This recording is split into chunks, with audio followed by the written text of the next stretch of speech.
All உண்மையான cost. அது யாருன்னு உங்களால் கெஸ் பண்ண முடிஞ்சா கரெக்டான ஆன்சரை கமெண்ட் பண்ணுங்க.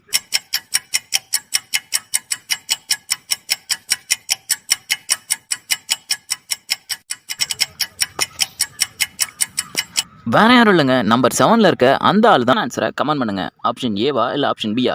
எந்த கப்பலுக்கு ஒரு பொண்ணு இருக்கா?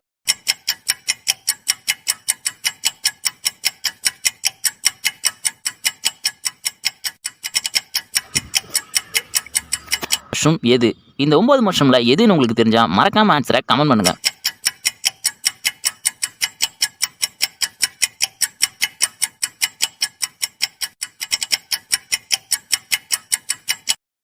கரெக்டான ஆன்சர் நம்பர் 3ல் இருக்க அந்த மஷ்ரூம் தாங்க. ஏன்னா அவங்க ஃபோட்டோவில் காட்டின அந்த மஷ்ரூமில் ஒன்றுத்தில் 7 டாட்டும் இன்னொரு மஷ்ரூமில் 3 டாட்டும் சேர்ந்த மாதிரி இருந்து. ஸோ அதுதான் இது கூட மேட்ச் ஆகுது.